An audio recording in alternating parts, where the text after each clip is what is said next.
आज मैं आपके साथ शेयर करूंगी तिल गुड़ बादाम के लड्डू। ये बहुत ही बेहतरीन बनेंगे। सर्दी का मौसम है तो ये सारी चीजें हमें खानी चाहिए। इसे मैं बहुत ही सिंपल तरीके से बताऊंगी, बट खाने में ये इतना बेहतरीन लगेगा कि आप जो मार्केट से खरीद कर खाते हैं लड्डू, वो खाना भूल जाएंगे। बहुत ही टेस्टी और ये हेल्दी रेसिपी है, तो आप इसे एक बार जरूर ट्राई करिएगा। So welcome to my channel Naaz kitchen 96। तो फटाफट इस रेसिपी को हम बनाना शुरू करेंगे। अस्सलाम वालेकुम, कैसे हैं आप सब?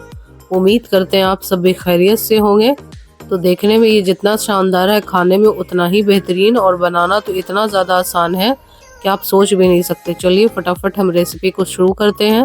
तो इसके लिए हमें चाहिए होगा सफ़ेद तिल, जो आसानी से मार्केट में मिल जाता है। आप चाहे तो ग्रोसरी स्टोर से या फिर ऑनलाइन भी मंगा सकते हैं। तो ये मेरे पास 1.25 कप के करीब तिल था, सफ़ेद वाला। तो इसे हमें ड्राई रोस्ट करना है। इसमें मैंने कुछ भी शामिल नहीं करा है। तो फ्लेम को आप स्लो रखिएगा और स्लो फ्लेम पे इसको लगातार चलाते हुए इसे भूनना है। आप इसे छोड़िएगा नहीं तो कहीं पर ये ज़्यादा लाल हो जाएगा और कहीं पे ये सफ़ेद रह जाएंगी। इसलिए हमें लगातार चलाते हुए इसे स्लो फ्लेम पर भूनना है। तब जब तक हमें इसे भूनना है तब तक इस पे अच्छा गोल्डन कलर ना आ जाए। तो देखिए कितना अच्छा इस पे कलर आ गया है, और ये चारों तरफ से बराबर है। कहीं पर ऐसा नहीं है कि कोई जला हो और या फिर कच्चा हो।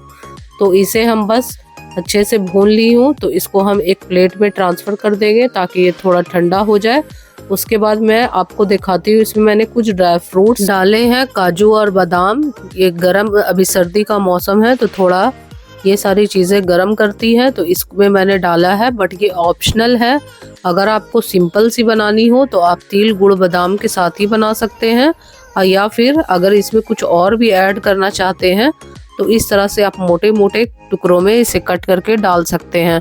इसके जगह पे आप चाहे तो इसमें पिस्ता, किशमिश, अखरोट कुछ भी आप इस्तेमाल कर सकते हैं, और जितनी क्वांटिटी में आपको चाहिए होगी आप उतनी क्वांटिटी में ले लीजिएगा। तो उसको मैंने साइड पर करके रख दिया कट करके। और उसके बाद मैंने 1 कप मूंगफली ली है, उसे भी हमें ड्राई रोस्ट करना है। तो फ्लेम को आप स्लो रखिएगा, और इस पे जब तक देखिए थोड़ी सी पॉप होने लगी है, फटने लगी है, और इस पे कलर भी बहुत अच्छा सा आ गया है।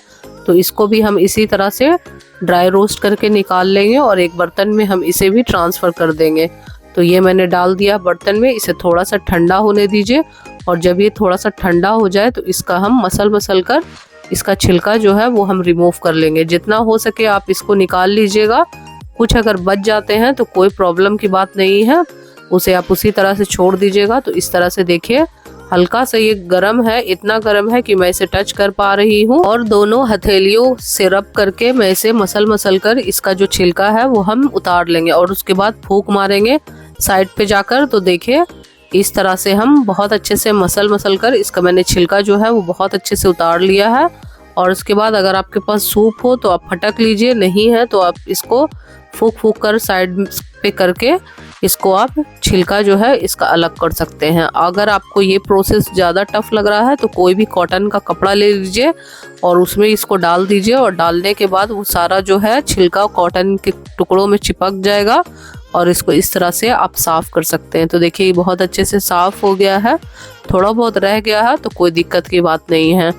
अब हम चलिए चलते हैं आगे की प्रोसेस की तरफ। तो एक उसी सेम कढ़ाई में मैंने 1 चम्मच के करीब मैंने घी डाला है, और घी डालकर हम इसमें डालेंगे थोड़े से मखाने। तो इसको हम मखाने को हम फ्राई करेंगे घी में। तो सेम कप से जो मैंने लिया था उससे 3 कप मैंने मखाने शामिल करा है। ये सारी चीज़ें बिल्कुल ऑप्शनल है, बट अगर आप डालते हैं तो बहुत अच्छा होगा। ये हेल्दी है, ये सारे चीज़ जो है वो गर्म करती है। सर्दी के मौसम में ये सारी चीज़ बहुत ही बेनिफिशियल होता है। आप इसे डालकर बनाएं तो बहुत अच्छा होगा, और अगर नहीं आप चाहें तो फिर सिंपल तिल और गुड़ बादाम से ही आप इसे बना सकते हैं। बट मेरे पास जो अवेलेबल था वो सारी चीज़ें जो है वो मैंने डालकर बनाई है, ताकि ये थोड़ा सा और हेल्दी हो जाए और थोड़ा सा ये खाने में और अच्छा हो जाए। तो इस तरह से इसे हम फ्राई कर लेंगे, और जब इसका क्रंच जो है इस पे आ जाए तो इसको भी हम निकाल लेंगे। और फिर सेम कढ़ाई में मैं थोड़ा सा और घी डाली हूँ, और जो मेरे पास नट जो मैंने काट कर रखे थे बादाम और काजू, उसको भी हम थोड़ा सा फ्राई कर लेंगे। फ्राई करने से क्या होगा कि जो लड्डू में है वो थोड़ा सा क्रंची अच्छा लगेगा। तो इसको भी हम थोड़ा सा भून लेंगे। पहले भी मैंने बताया है कि ये सारी चीज़ें बिल्कुल ऑप्शनल है, अगर आपके पास हो या फिर आपको पसंद हो तो आप डाल लीजिएगा। अगर कुछ और भी इसमें आप शामिल करना चाहते हैं तो वो भी आप इसमें ऐड कर सकते हैं। तो इसी तरह से मैंने सारी चीज़ें जो है वो बहुत अच्छे से फ्राई कर ली है। सारी चीज़ों को आप एकदम स्लो टू मीडियम फ्लेम पे फ्राई करिएगा, नहीं तो ये जल सकती हैं और टेस्ट जो है लड्डू का वो ख़राब हो सकता है। तो ये काजू और बादाम भी मेरा फ्राई हो गया है, इसमें जो क्रंचीनेस जो आनी चाहिए थी वो आ गई है। तो इसको भी हम साइड पे कर लेंगे और अलग कर लेंगे। अब हम चलते हैं मखाने की तरफ। जो मैंने फ्राई करके रखी थी ये थोड़ी सी ठंडी हो गई है, ठंडी होने से ये थोड़ी सी कुरकुरी भी हो गई है। तो अब इसको हम क्या करेंगे कि एक ग्राइंडर जार में डालेंगे और बिल्कुल 1 से 2 सेकंड के लिए बस इसे आपको चला लेना है। बस इसको हल्का दरदरा सा पाउडर बना लेना है, बहुत ज़्यादा फाइन पाउडर नहीं बनाइएगा, नहीं तो जो इसका क्रंच जो है वो नहीं आ पाएगा लड्डू में। बस देखिए इस तरह से हमें दरदरा सा कर लेना है। 2 से 3 बार मैंने इसे हल्का हल्का घुमाया था, तो देखिए इस तरह का बन गया है। तो चलिए अब फटाफट हम लड्डू बनाना शुरू करेंगे। तो लड्डू बनाने के लिए गुड़ जो मैंने गोल वाला इस्तेमाल किया है, आप चाहें तो पाउडर वाला भी इस्तेमाल कर सकते हैं, बट मुझे उसका टेस्ट समझ नहीं आता है इसलिए मैंने यही इस्तेमाल किया है। आप चाहें, आपको जो भी पसंद हो आप वो ले लीजिएगा। तो अगर हम सिर्फ तिल के लड्डू बना रहे होते तो हम इसमें 1 कप के करीब गुड़ डालते, बट मेरे पास और भी बहुत सारी चीज़ें अवेलेबल थी जिसके कारण मैंने 1.5 कप गुड़ का इस्तेमाल किया है।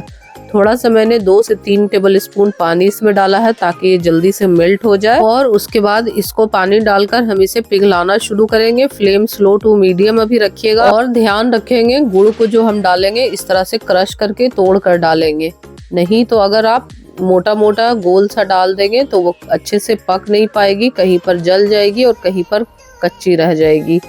तो आप इसको तोड़कर छोटे छोटे पीसेस में डालिएगा। इसमें 1 टेबल स्पून मैंने घी शामिल करा है, ये बिल्कुल ऑप्शनल है, अगर आपको पसंद हो तो आप ये शामिल करिएगा, नहीं तो आप इसे इसके बिना भी बना सकते हैं। बस इसको डालने से क्या होगा कि लड्डू जो है वो बहुत ही सॉफ्ट और अच्छे बनेंगे। तो ये सारी चीज़ें डालकर मैंने 5 से 7 मिनट के लिए पकाया है।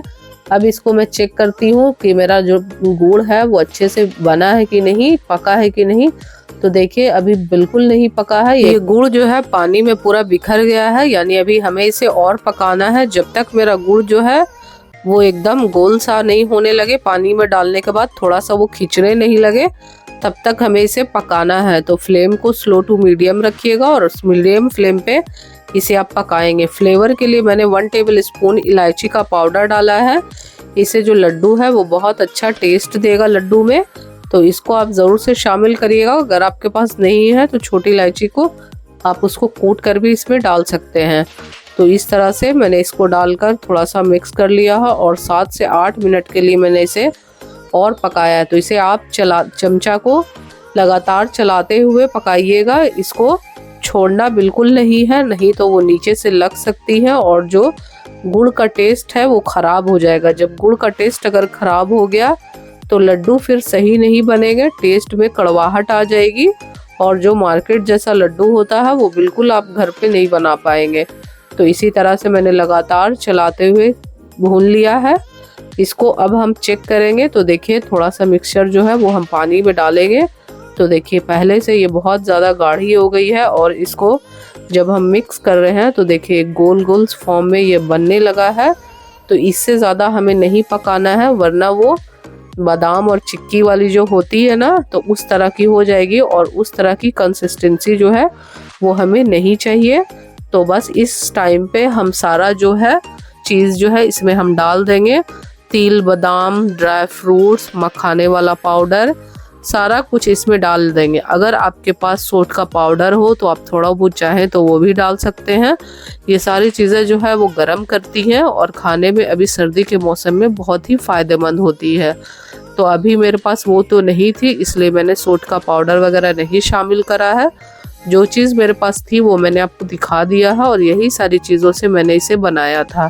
तो बिना देर किए हुए अभी हमें झटझट मिक्स करना है। फ्लेम को आप एकदम स्लो रखिएगा और झटझट इसे हम बहुत अच्छे से चारों तरफ से हमें इसे मिक्स करना है, क्योंकि ये अगर ठंडी हो गई तो ये फिर लड्डू जो है वो बन नहीं पाएगा और ज़्यादा अगर ये पक गया तो एकदम च्यूई हो जाएगा, कड़ा हो जाएगा और जो खाने में एकदम अच्छा नहीं लगेगा। तो फटाफट इसे हम कर लेते हैं मिक्स। और मिक्स करने के बाद बस इसे 2 से 3 मिनट के लिए आप ठंडा होने दीजिए। और ठंडा होने के बाद हल्का सा पानी या रिफाइन या घी जो भी आप कह लें वो डाल लीजिए। और मिक्सचर ऊपर ऊपर से उठाइएगा, नीचे से बहुत गर्म होगा, नीचे नीचे से नहीं उठाइएगा। और ऊपर से उठाकर जिस तरह का आप चाहें बड़ा छोटा बॉल आप इसे बनाकर लड्डू का शेप दे लें। तो मैंने ना ही बहुत ज़्यादा बड़ा ना ही बहुत ज़्यादा छोटा बनाया था। इस तरह से मैंने सारे लड्डू जो है वो बनाकर तैयार कर लिए हैं। देखिए कितना सुंदर लग रहा है और खाने में इतना बेहतरीन बना था कि मैं आपको क्या बताऊं। तो इस सर्दी के मौसम में तिल और गुड़ के लड्डू आप इस तरह से एक बार बनाकर ज़रूर से ट्राई करिएगा। इंशाल्लाह बहुत ज़्यादा पसंद आएगा और बच्चे बड़े सबके लिए फ़ायदेमंद है। बहुत ही हेल्दी रेसिपी है। तो आप एक बार मेरे मेथड से इसे ज़रूर बनाकर देखिएगा। तो उम्मीद करती हूँ वीडियो आपको बहुत ही ज़्यादा आसान लगी होगी और बहुत ही आपने इंजॉय किया होगा। तो जब भी ये रेसिपी आप ट्राई करते हैं मुझे कमेंट करके ज़रूर बताइएगा। और ये रेसिपी आपको कैसी लगी वो भी मुझे ज़रूर से बताइएगा। तो वीडियो फुल वॉच करने के बाद थोड़ी सी भी अगर पसंद आती हो तो प्लीज़ मेरे वीडियो के नीचे एक लाइक का बटन है उसे हिट करना ना भूलें। मेरे चैनल पे अगर जो भी व्यूअर्स नए हैं तो मेरे चैनल को सब्सक्राइब कर लें।